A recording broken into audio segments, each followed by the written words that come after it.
back to the ballroom. So I would tear it down immediately. So he'd better, because it's going to take a long time to build that size of ballroom. If you think it is if it's not stopped, it could be stopped. Don't you think? Oh, interesting. Yeah.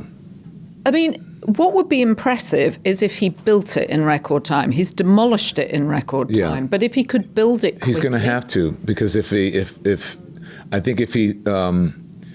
takes his time or it goes slow, someone will figure out a way to stop it, to block it, or to stop it temporarily, whatever. But I would tear it down if I were president, or if I had the power, and then I would tell them to tear it down and try to save as much as possible, and then I would take whatever is usable and I'd give it to Habitat for Humanity.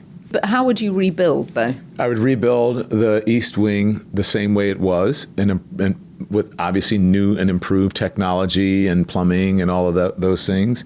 And I'd probably take the opportunity to do the rest of the White House. I may have everyone move out of the White House temporarily, and then I would upgrade the plumbing and the electricity without changing it, just making it more beautiful, more modern, but not changing any of the structure, interior or exterior structure. Put it back the way it was, because some things don't need change. Don't need to change, and they don't need to be, as I said, a McMansion. And so that's what I would do. And I would take the Rose Garden and put it back in. Returf it. Oh my gosh, it's so bad. It looks like an Olive Garden patio, or like a Panera. Seriously, in the 70s, when I was coming of age and my grandmother wanted a new patio, it was like, Uncle Lester and his new concrete business came over and poured it, and you're like, oh my God, Uncle Lester's coming over. And then they took it and he poured it, and it was like, okay, he did okay. Let's just paint it and they'll make it look good.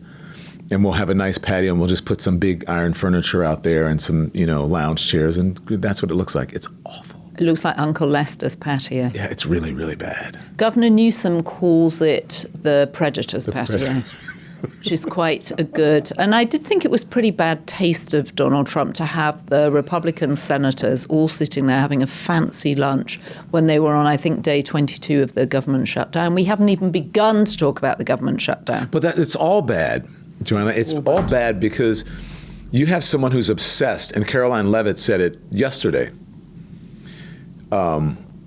She said that Donald Trump's number one priority was this ballroom. In the meantime, the government is shut down. People are being furloughed. Some people are losing their jobs completely.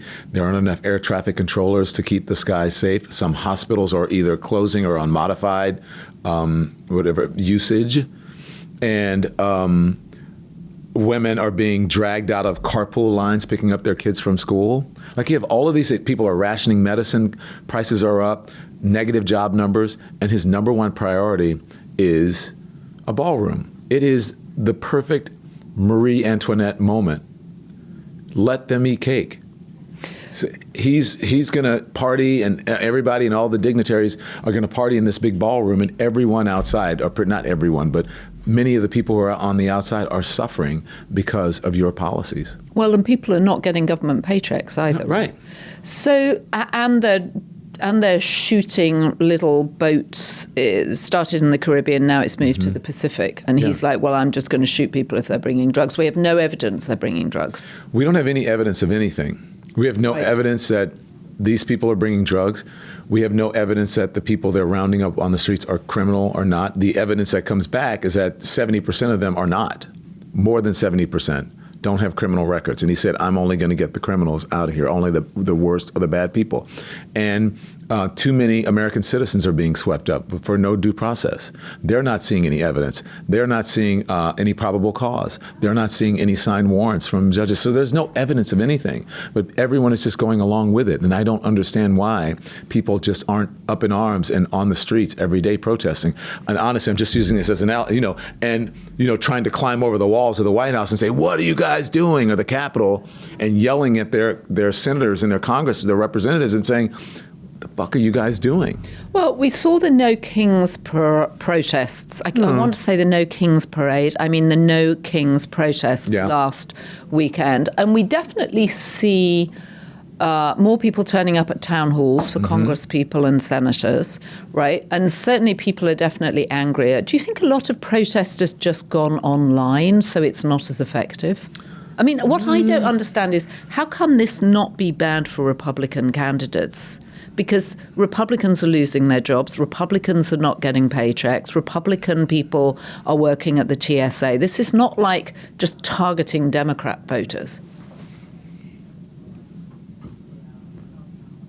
Where do you want me to go? How do you want me to vote? What do you want me to say? They're all in a fucking cult.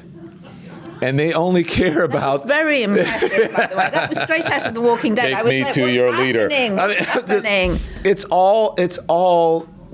a cult. And so because if Donald Trump has the support of the people, and they believe he does now, even though his numbers are softening, his numbers are really bad. They're really bad right now. And so until he's out of office, they're not going to change because he has the power right now. And even if he doesn't have the numbers, he still has the power to affect them, their jobs in their district, and maybe even enough influence to primary them or whatever it is. So they're trapped right now because they went along with this MAGA lie. Mm-hmm. They went along with this, and now they're stuck, and they're getting blamed for the government shutdown.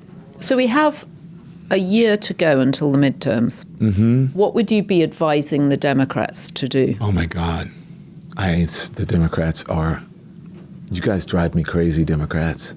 They drive me crazy. All of them? I think there are some good Democrats emerging. Of course there are some good Democrats emerging. But the thing is I think they figured this one thing, I do have to say, the messaging on this, great. Going with healthcare was the best messaging, the best thing that they could do. And this is the only time that I see that Democrats are falling in line. They're carrying the message, right? They're towing the line. And I think that is great. Finally, I don't understand, and I've said this on my show, I don't understand why when MSNBC calls or ABC or CBS or CNN calls this senator or congresswoman, we would like to have you on the show tonight. Sure, that's what I would say, sure. But meet me at Metropolitan Hospital on 45th Street, and we'll do it from there. I'll be live on your show from there. And they'll say, why are you there? I'm here because this hospital is shut down because Republicans have closed. That's a smart because idea. the government is closed. Right. And people who live here aren't getting the services from the hospital, the much-needed services that they need, the care that they need, because the hospital is shut down, and they don't care about your health care. What the president cares about, a ballroom. Well, he can have it here in this hospital because it's now empty. And so give him this hospital. So Are they going to then just say, well, we love that idea, but we don't have the money to send crews out to do that? Who, the TV network? Oh, they will do it. Oh, you think they would go? Of course they would go. Okay. Of course then I would say I'm not coming on. I mean, if they can't send a crew out, I do live shots all the time with my cell phone. You can get there. It's not that hard to do. The other thing I would do is the election starts now. It's already started. I don't understand why Democrats don't have canvassers, Democratic strategists, consultants, all out in these neighborhoods where women are being pulled out of the pickup line from school, and I'd have on a vote Democrat, or did you vote for this? Donald Trump lied to you, and now your wife, your sister, your grandmother, your uncle, your child, now they're being deported or they've been detained. Is that what you voted for? So you shouldn't be voting for Donald Trump or the Republicans in the 2026 or 2028 because they lied to you, and now your loved one is gone. They took away your rights as an American citizen, and even if you're not, right, because some American citizens are being detained and then getting summonses and fines because they don't have their papers on them, which is ridiculous.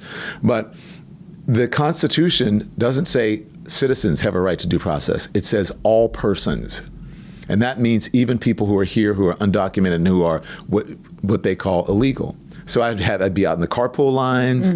I'd be out in all of these areas where people are being treated terribly. I'd be at the hospitals, the businesses that are closed. I would say, take me to the airport. I'd stand in front of the airport with the planes landing and saying, you know what, today, for 3 hours, there weren't enough people in this control tower because the Republicans have closed the government. I don't know why Democrats aren't doing that. It's not that hard, Joanna. It's actually quite easy. So, Don, it's time for you to run. That was like a stump speech. Come on. You've got the strategy, you've got the personality, you've got the media footprint. It's time. Don, announce it now. I feel like you should announce that you're going to run. Okay. Hello, everyone.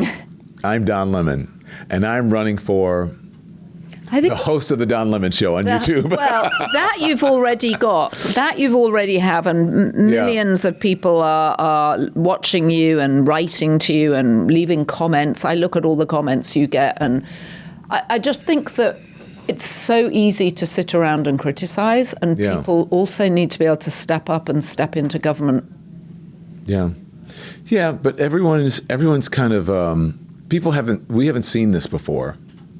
Like, this isn't what America is supposed to be about. It's like the guy who just recently, and I mean, I think it was a very harsh comparison, but he compared what Donald Trump did to the East Wing to ISIS, right? Did you see the guy who did that? No, I missed that. Yes, it's actually on. Saying that the people actually, in those little boats were like ISIS and Al Qaeda. No, he's an archaeologist. He's like a real life. He was a guy we had in the Daily Beast. Yeah. Yes, absolutely. Yeah. Yeah, he's a proper historical archaeologist. He's a real Indiana Jones. Yes, that what they've done to the East Wing and what they've done to the White House is exactly what terrorists were doing, blowing up beautiful monuments in Afghanistan and the Middle East. I think people just aren't used to seeing this in America.